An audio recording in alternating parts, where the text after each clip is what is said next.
ಅವರಿಗೆ ಅವರು ಹೇಳ್ತಾರೆ, ನೋಡಪ್ಪ, ಯತಿಗಳ ದೇಹ ವಿಸರ್ಜನೆಯನ್ನು 2 ಥರ ಮಾಡಬೇಕು.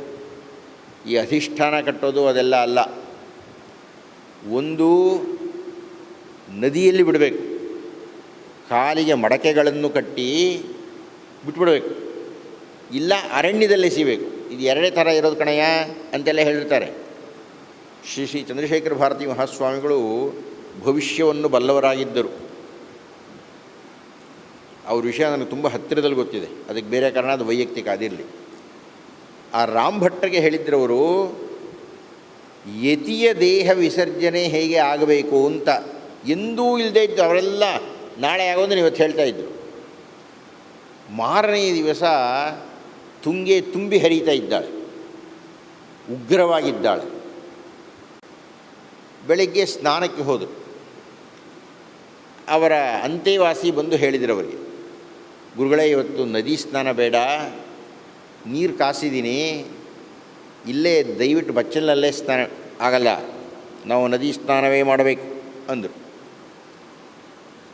ಭಾಳ ಉಗ್ರವಾಗಿ ಬರ್ತಾ ಇದ್ದಾಳೆ ತುಂಗೆ. ಇವರು ಹೋದರು. ಶಿಷ್ಯರು ಅವರ ಪಂಚೆಗಳನ್ನೆಲ್ಲ ತಗೊಂಡು ಹೋಗಿದ್ದಾರೆ. ಆ ನೀರಿನಲ್ಲಿ ಕುಳಿತು ಪದ್ಮಾಸನ ಹಾಕಿದ್ದಾರೆ,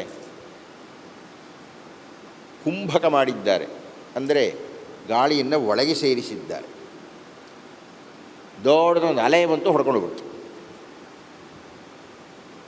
ಪ್ರಶ್ನೆ, ನಾವೇನಾದರೂ ನೀರಿನಲ್ಲಿ ಮುಳುಗಿದ್ರೆ ಏನು ಮಾಡ್ತೀವಿ? ಈಗ ಪದ್ಮಾಸ ಹಾಕೊಂಡು ಕೂತಿರ್ತೀವಿ, ಅಂದ್ಬಿಡ್ತೀವಿ ಅಲ್ವೇನ್ರಿ?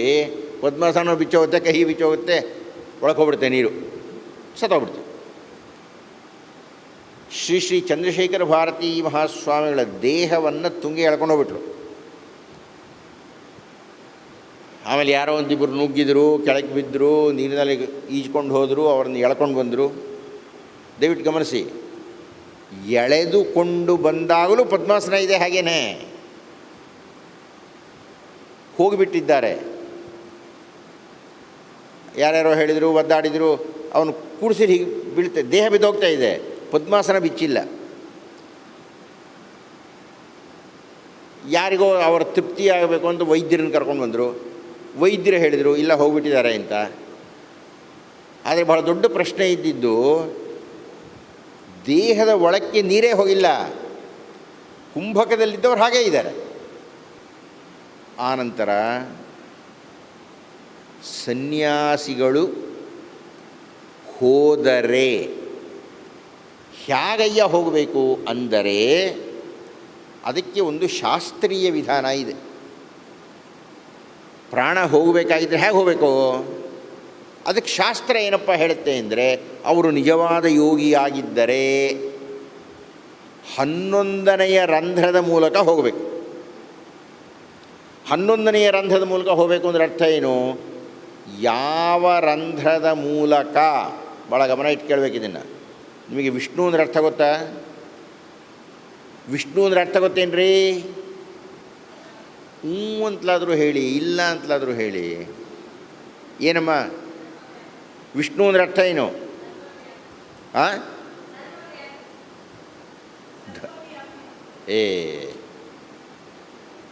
ನೀವು ವಿಶ್ವಂ ವಿಷ್ಣುರ್ವಷಟ್ಕಾರೋ ಭೂತ ಭವ್ಯ ಭವತ್ ಪ್ರಭು ಅನ್ನೋದನ್ನು ಹೇಳ್ತಾ ಇದ್ದೀರಿ. ಯಾರು ಸರ್ವವ್ಯಾಪಿ ಅಂತ ಹೇಳಿದ್ದು? ಯಾರು ಹೇಳಿದ್ದು? ನಿಮ್ಮ ಹೆಸರೇನಮ್ಮ?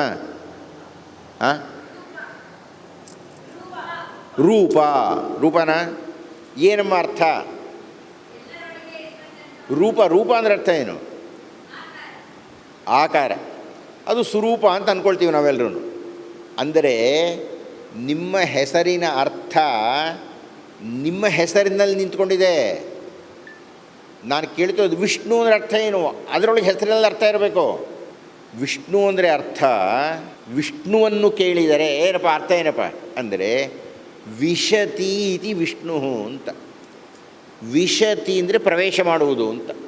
ಎಲ್ಲಿ ಪ್ರವೇಶ ಮಾಡೋದು? ನಮ್ಮಲ್ಲಿ ಪ್ರವೇಶ ಮಾಡುವುದು.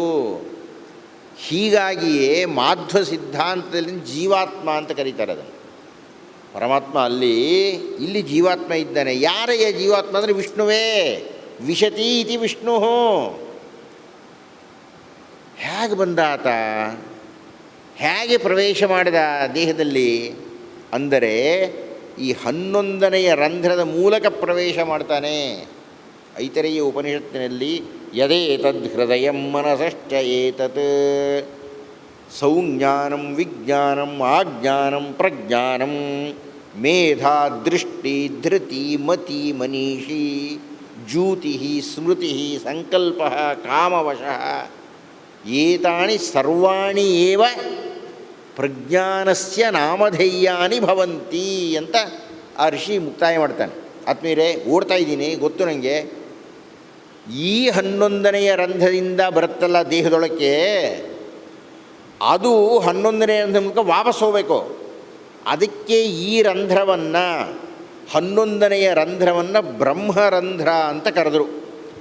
ನಮಗೆ ಕಣ್ಣಲ್ಲೋ ಮೂಗಿನಲ್ಲೋ ಬಾಯಿನಲ್ಲೋ ಹೋಗುತ್ತೆ ಹೋದರೆ, ಆದರೆ ಯೋಗಿಗಳಿಗೆ 11ನೇ ದ್ವಾರದಲ್ಲಿ ಹೋಗಬೇಕು.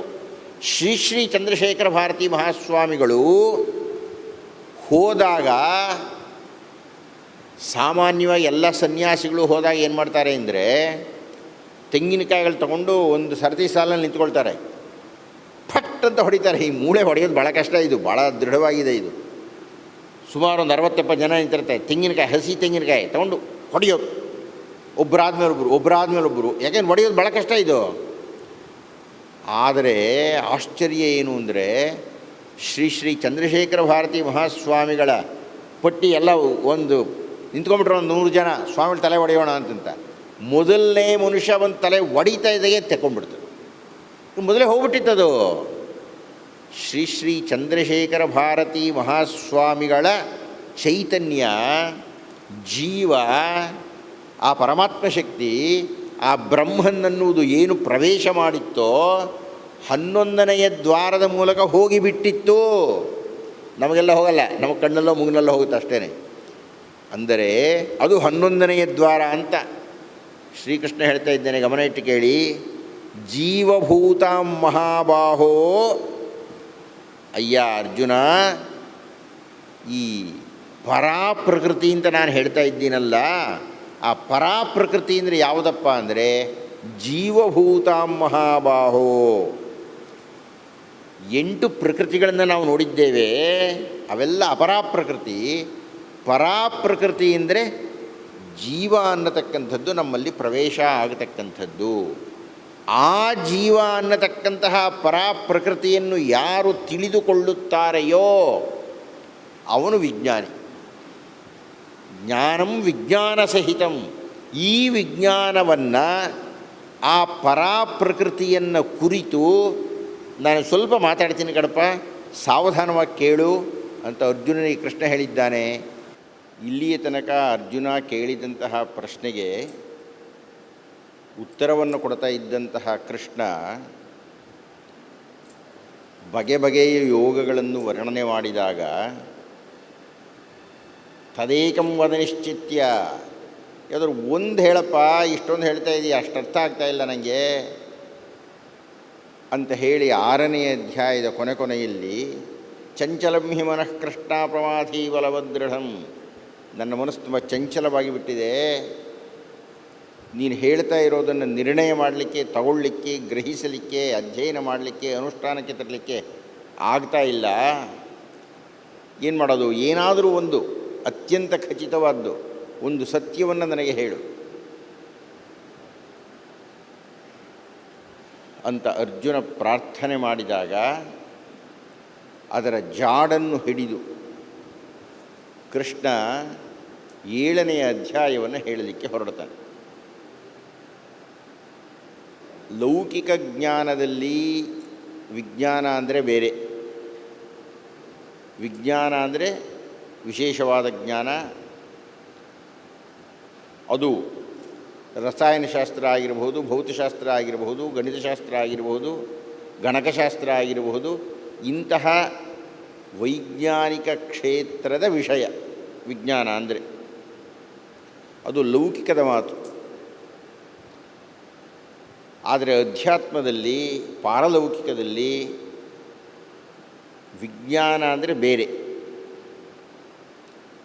ಅದನ್ನು ಕುರಿತು ಕೃಷ್ಣ ಜ್ಞಾನ ವಿಜ್ಞಾನ ಯೋಗದಲ್ಲಿ ಮಾತಾಡ್ತಾ ಇದ್ದಾನೆ. ಈಗಾಗಲೇ 4ನೇ ಅಧ್ಯಾಯದಲ್ಲಿ ಜ್ಞಾನವನ್ನು ಕುರಿತು ಮಾತನಾಡಿದ ಮೇಲೆ ಮತ್ತೊಮ್ಮೆ ಜ್ಞಾನದ ಬಗ್ಗೆ ಕೃಷ್ಣ ಮಾತಾಡ್ತಾ ಇದ್ದಾನೆ. ಆದರೆ ಈ ಬಾರಿ ಮಾತಾಡ್ತಾ ಇರತಕ್ಕಂಥದ್ದು ವಿಶೇಷವಾದ ಜ್ಞಾನ ಅಂತ ಹೇಳ್ತಾ ಇದ್ದಾನೆ.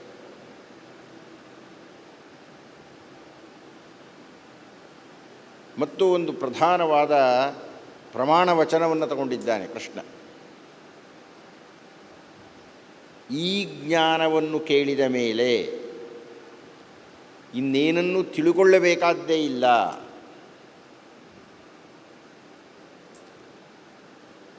ಈಗ ಜ್ಞಾನ ವಿಜ್ಞಾನ ಯೋಗವನ್ನು ಅರ್ಥ ಮಾಡಿಕೊಂಡ ಮೇಲೆ ಮತ್ತಿನ್ಯಾವ ಜ್ಞಾನದ ಅವಶ್ಯಕತೆಯೂ ಇಲ್ಲ.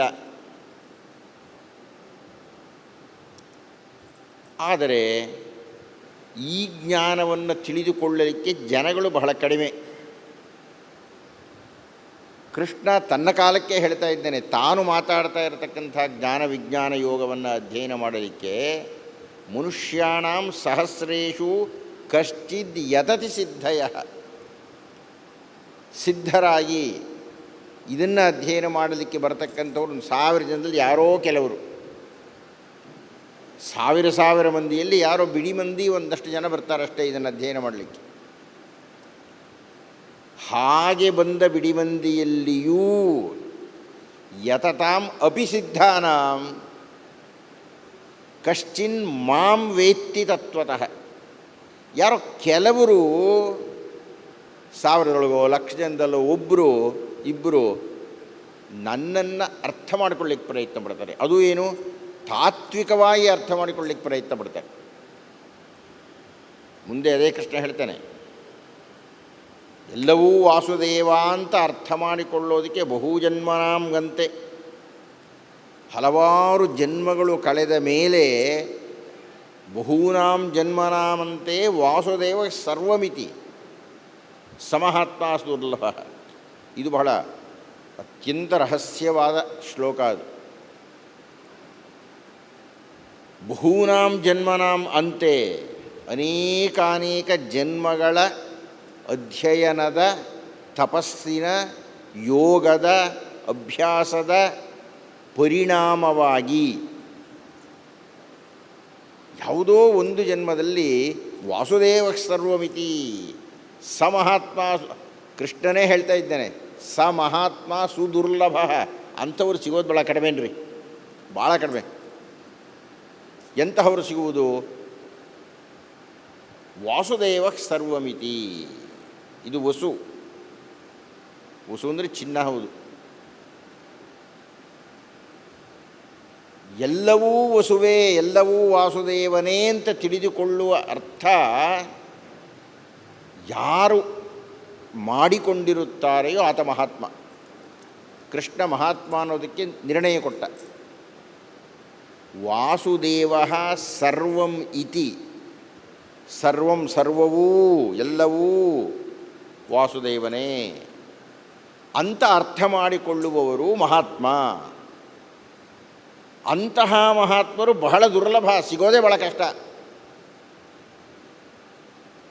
ಹೀಗಾಗಿ ಈಗ ಹೇಳತಕ್ಕಂತಹ ಯೋಗ, ಇದರ ಹಿಂದೆ 8, 9, 10 ಒಟ್ಟೊಟ್ಟಿಗೆ ಬರ್ತಕ್ಕಂಥ ಯೋಗಗಳು ಎಲ್ಲ ಒಂದನ್ನೇ ಹೇಳ್ತಕ್ಕಂಥದ್ದು. 7ನೇ ಅಧ್ಯಾಯದಲ್ಲಿ ಇರತಕ್ಕಂತಹ ಸಾರ ಸರ್ವಸ್ವವನ್ನು ಅರ್ಥ ಮಾಡಿಕೊಂಡರೆ ಅದು ಅತ್ಯಂತ ರಹಸ್ಯವಾದದ್ದು. 9ನೇದಕ್ಕೂ ಅದನ್ನೇ ಹೇಳ್ತಾನೆ ಕೃಷ್ಣ. ಇದನ್ನು ಅರ್ಥ ಮಾಡಿಕೊಂಡರೆ